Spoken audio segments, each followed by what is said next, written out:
তৃণমূলকে ভোট দেওয়া মানে মুসলিম ঘরে নিজের মেয়েকে বিয়ে দেওয়া।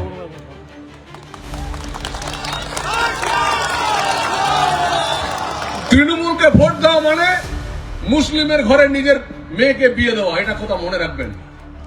যদি এটা করতে পারেন তাহলে তৃণমূলকে ভোটটা দেবেন। আমরা জিতবো, আমরা জিতবো, আমরা জিতবো, বিজেপি জিতবে, বিজেপি জিতবে, বিজেপি জিতবে। আমরা মমতা বন্দ্যোপাধ্যায়কে চাই। তার কবিতা হচ্ছে এপাং ওপাং ঝপাং। মমতা বন্দ্যোপাধ্যায় এখন কবি হচ্ছেন এপাং ওপাং ঝপাং। আপনি ধমকান আর চমকান, বর্ধমানে 7-এর মধ্যে 7 জিতবো, তার জন্য লড়াই চালিয়ে যাব। সনাতনীরা এখন আমার জমি, আমার ঘর, আমার পশ্চিম বাংলা, আমার দেশ, আমার জায়গায় তোমায় কেন থাকতে দেবো ভাই? আর তৃণমূলের নেতারা বলছে কেন তোমাকে তো লক্ষ্মী ভান্ডার দিচ্ছি। আপনার ঘরের অনেক ভাইজি, অনেক জন আছে, পারবেন? পারবেন? তৃণমূলের কোন নেতাকে যারা লক্ষ্মী ভান্ডার পায়, যারা তৃণমূলের নেতা আছে তাদের ঘরে বিয়ে দিতে পারবেন? তাহলে বুকে জোর গলায় বলুন যে আমি লক্ষ্মী ভান্ডার পাই, আমি তাহলে সেই ঘরে বিয়ে দেব। লজ্জা করে না? লজ্জা করে না? এই মা বোনদের সিঁদুরটা আপনারা কেড়ে দিচ্ছেন। একটা মা বোনের স্বপ্নটাকে আপনি চুরি করছেন। একটা মা প্রথমে সে ভাবে কিছু থাক আর না থাকুক, আমার সন্তান যেন থাকে দুধে ভাতে।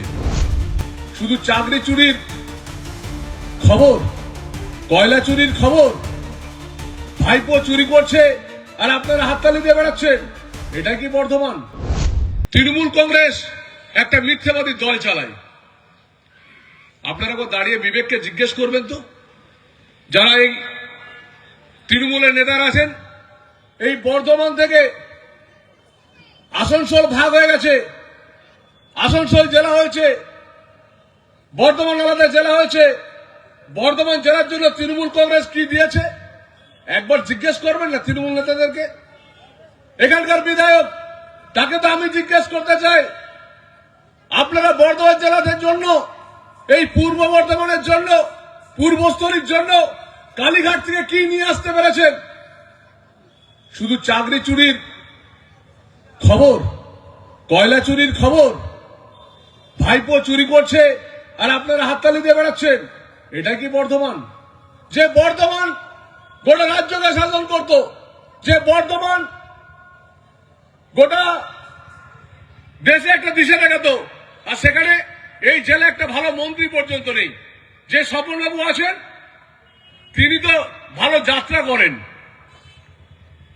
তিনি নেতা কবে থেকে হলেন? হ্যাঁ, হতে পারেন উনি আমার চেয়ে বয়স বেশি, কিন্তু বাস্তব কথা বলুন তো স্বপনবাবু, যে আপনি কলকাতার কালীঘাট থেকে, রাজ্য সরকার থেকে এই পূর্বস্থলীর জন্য, পূর্বস্থলী উত্তর বা পূর্বস্থলী দক্ষিণ বা বর্ধমান জেলার জন্য আপনি কোন জিনিসটা নিয়ে এসছেন? একটা প্রজেক্ট, একটা কারখানা নেই, একটা কোল্ড স্টোরেজ নেই, একটা রেলের লাইন নেই, একটা বাঁধ নেই। আপনি কি করছেন?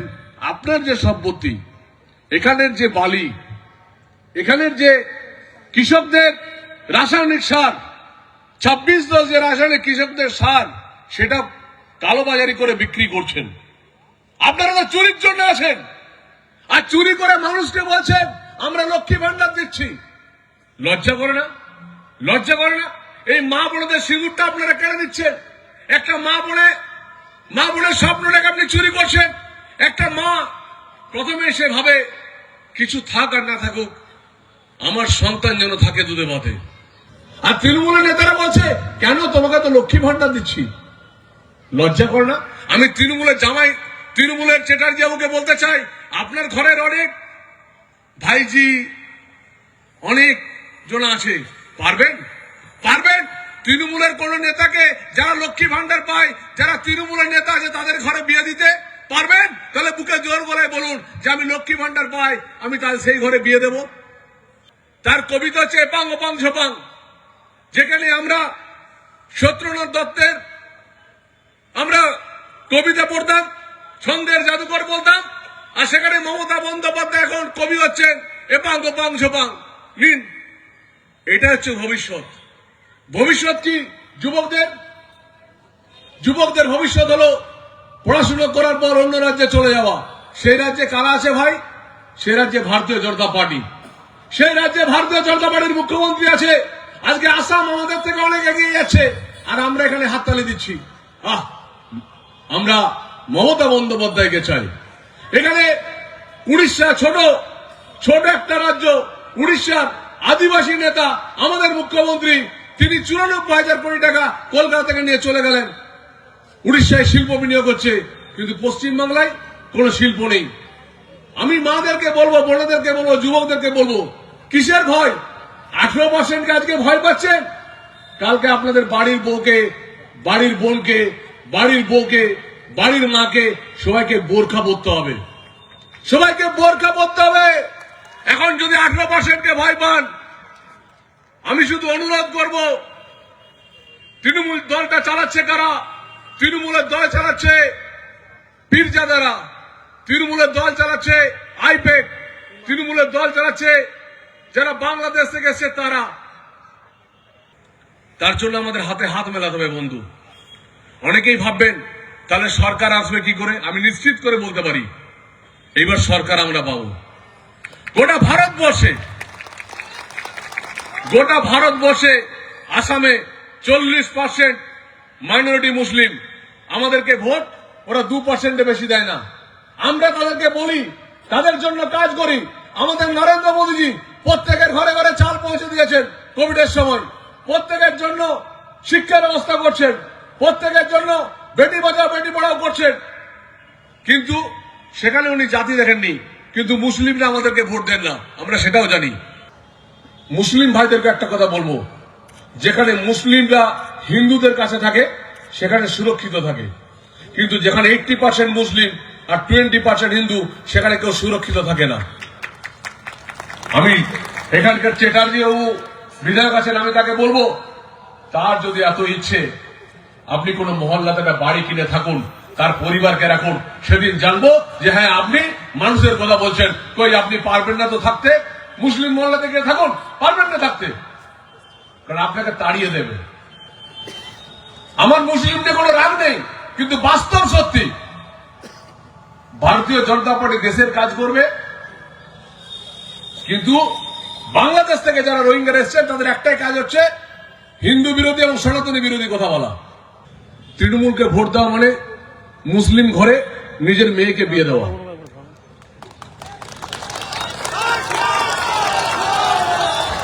তৃণমূলকে ভোট দেওয়া মানে মুসলিমের ঘরে নিজের মেয়েকে বিয়ে দেওয়া, এটা কথা মনে রাখবেন।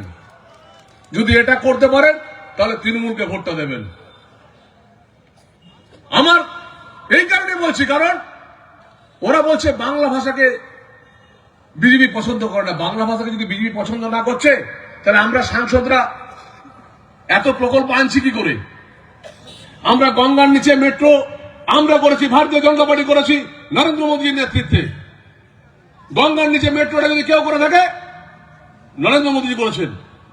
মমতা বন্দ্যোপাধ্যায় বাংলা থেকে শিল্প তাড়িয়ে দিয়ে যুবকদের স্বপ্নটাকে চুরি করে শুধু বলছেন বাঙালি বিরোধী বিজেপি। বাঙালি বিরোধী নয়, বাঙালি বিরোধী যদি হয় তাহলে গুজরাটে প্রচুর বাঙালি কাজ করছে, তাদেরকে তাড়িয়ে দিত। কিন্তু বলুন তো, কেন বাংলাদেশি মানুষদেরকে আমরা মেনে নেব?